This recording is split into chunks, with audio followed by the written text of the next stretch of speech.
Hey guys, I'm Mr. Bo and we have a brand new Destiny the Taken King trailer which goes over all the stuff we've completed in year 1 as well as giving us a glimpse of year 2. But looking back on year 1 we get a glimpse of the Stranger giving you the Stranger's rifle, which happens at the end of the campaign, and Game Informer actually has the Taken King as their cover for this month, and in their sort of reveal trailer they showed a glimpse of a Guardian using the Stranger's rifle, and I believe in some information going around that the Stranger's rifle might be a weapon you could possibly upgrade, or there'll be a weapon similar to the Stranger's rifle which we will be able to use. We'll just have to wait and see, but that's kind of cool. I would like to see this weapon upgradable into an exotic. Moving on, we just get to see stuff we already have seen, stuff from vanilla Destiny, stuff from the House of Wolves, and stuff from the Dark Below, and then we get this, which is a shot of 3 Guardians. We have a Titan, a Hunter, and a Warlock. I think your eyes go straight to the Warlock. You can see he has a awesome brand new exotic helmet, probably something to do with the Stormcaller. He kind of looks like Mysterio from Spider-Man to me, and this is definitely going to be an exotic helmet I'm going to be rocking on my Warlock. We then have the Hunter in the middle. Now, I'm not up to date on my Hunter armor, but I think maybe that helmet is an exotic piece of armor or a legendary piece of armor we haven't seen before, but I'm not too sure on that because I don't play as a Hunter. And then on the left we see a Titan with what looks to be massive gauntlets. The shoulder pieces on those are huge. They have giant spikes coming out of them. They look really cool. We can also see that the Titan is holding a Soros weapon. Now, I believe this weapon is going to be in the Soros Arsenal pack, which you get from pre-ordering the Taken King. The Hunter in the middle is using the Hacker sidearm from the Iron Banner, and then the Warlock on the right is using a brand new weapon, which I believe is a Warlock specific pulse rifle, or it might have been a scout rifle. I'm not too sure on that. But moving on, we then get a load more stuff of just year 1 stuff that we've already played through. Some of the stuff it shows us I'd forgotten I'd even done. We then get to see one of the sort of loading screens where your ship flies down into a planet, and as we can see here, he is flying down onto Saturn. Now, a lot of people are assuming we're going to be able to play on Saturn. I don't feel that is the case, and if it is the case, I don't think that will be in campaign. I believe that might be perhaps in multiplayer map like we saw with Mercury and the Burning Shrine, as well as Pantheon in the Black Garden. I feel like the only way we're going to be able to set foot on actual Saturn is if it is a multiplayer map. I believe this is just the sort of loading screen for going to the Dreadnought, and he'll zoom in here and then maybe it'll switch to another cutscene where you'll zoom to the Dreadnought. Who knows, we might actually be going to Saturn. But as you can see in the background there, you can also see Jupiter, I believe that is. Now, of course, Jupiter is a gas giant planet, which I don't think we're going to be able to survive on, but the Traveler did make other planets survivable, so maybe we'll be going to Jupiter in a future expansion or game. Anything is possible in the universe of Destiny. Again, just more old stuff. All the good year 2 juicy Taken King stuff comes near the end of the video, but we do get a good shot of Oryx here in what I believe to be his sort of command room. You can see it out across the space battlefield here, and you can see in the background there's actually a fallen ketch, which I'll talk about in just a minute. But could this room possibly be the final room in which you fight Oryx, either in the campaign or in the raid? I think that'd be kind of cool to see. We don't really have too much information about the raid, and I'm sure we're not gonna either. Bungie are probably going to keep that a surprise until the Taken King is out, so we'll just have to wait and see on that. But we're now getting to see a awesome cutscene, so we're going to be getting to see a lot more cutscenes in the Taken King.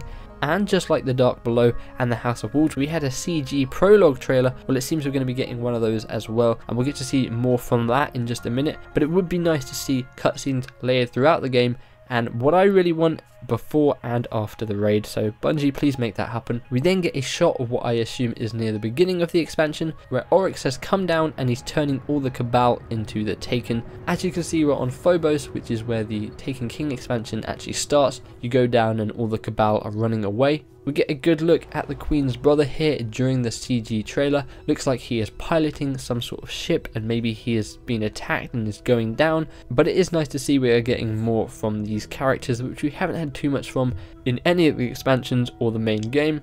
We then get a better first person look at the Hacker Iron Banner sidearm, taking on here what looks to be Oryx, but it could just be a sort of encounter like we've had with other bosses throughout missions before.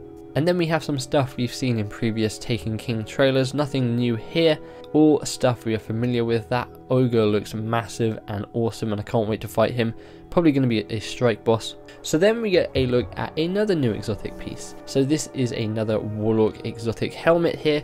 We don't really get to see this from the front, so we don't know what the face looks like, but as you can see, it has antlers on it, very reminiscent of the ram, which had horns on it. But I do like the idea of having these massive antlers sticking out. Again, probably something to do with the Stormcaller subclass, as we can see a huge bolt of lightning strike down in front of him, but it could be for an old subclass. I don't know if we're going to be getting any new exotics that will work with old subclasses.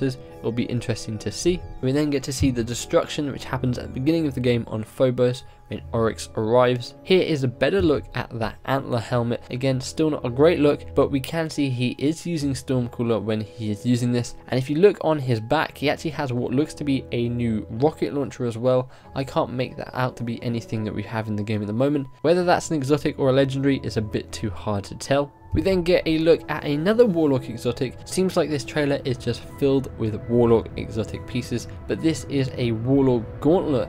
It has like a snake look to it where it's wrapped around his arm. Very cool. Kind of reminds me of Kepri's Sting for the Hunter, where he had like the scarab on his arm. Looks like Warlocks are going to get some sort of snake around their arm. That's kind of cool. We also have a shot that we've seen before, but this looks like it's a brand new exotic shotgun, which has some sort of floral patterns on it. Looks very cool. Again, we have seen that in previous trailers. And then we do get a shot of this at the Devil's Lair, which is where you fight Septic's Prime. We know there's going to be more to do there. We then get an awesome shot of a brand new exotic helmet for the Titan this time.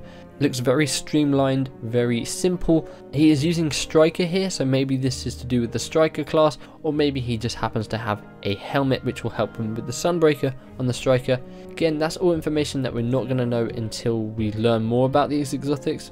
As you can see, he's just blasting down. Looks very cool. You can see that helmet from quite far away, which is kind of cool. We then get a shot of the Hunter using the brand new Night Stalker subclass. Now I can't tell if this is a brand new helmet he is wearing, or whether it's just the purple glow of his bow that is causing the helmet to look like it's something new. I'm not entirely sure, but it's cool nonetheless. We get to see the Taken on Earth, so that is something confirmed that we're going to be fighting them on the Cosmodrome. We then have the Fallen Ketch, which I was talking about before, and as you can see, there's one here, and if you look down to the bottom left, you can see one there, and there's one straight ahead, and then there's also a Queen's ship there as well. Now I'm assuming that the Queen has a load of Fallen Ketches from when they had the House of Wolves with them, so they're going to be using those to battle Oryx. It would be really cool to see some sort of actual space battle for you to use your ship, like we saw with Halo Reach when we had that awesome space battle. I don't think we're going to be seeing that. This is purely just a CG trailer, but nonetheless it would be cool to see. And not too much left now. We get to see one last shot of our sort of basic Guardian here talking to the Ghost. Looks to be in some sort of hive ship. You'll be able to see him use a sort of control stick in a minute, which has a sort of skull on it, very reminiscent of the hive ships we've seen before. And that pretty much wraps up the We Are Guardians trailer. One last thing I will show you is there's also another trailer that was released for the Surus Arsenal pack, and because that trailer is so short, it's not really worth doing a breakdown when there isn't really anything new to it. But we do get a shot of the brand new character selection screen, and as you can see, some things are moved about. So we now have shaders at the top right. We then have an emblem underneath that, and we get to see the brand new emblem and shader for the Surus Arsenal pack. Underneath that, we have where we can now change emotes, and as you can see here, he has the pointing one. On the left, we also have our sparrow and then our ship. So just little things to the HUD and inventory that have changed around, but with all the new emotes coming, it is cool we're now able to switch between which ones we want. So that pretty much wraps up this trailer. If I missed anything at all, let me know in the comments below. I'd love to know. I went through this trailer pretty slowly, so I don't think I missed anything, but if something did pass by without me noticing, do let me know in the comments below. If you guys missed my previous video in which I went over the brand new voice actor for the Ghost, then you can click the link on screen or in the description below. You can also check out my Destiny playlist, which has a load of information about the Taken King you may have missed, so check that out if you want to. Feel free to give the like button a big old hug and subscribe for tons more Destiny content and coverage. You can follow me on Twitter at @IamMrBo. There'll be links to everything in the description. Hope you guys have an awesome day, and I will see you guys in the next one. Bye bye.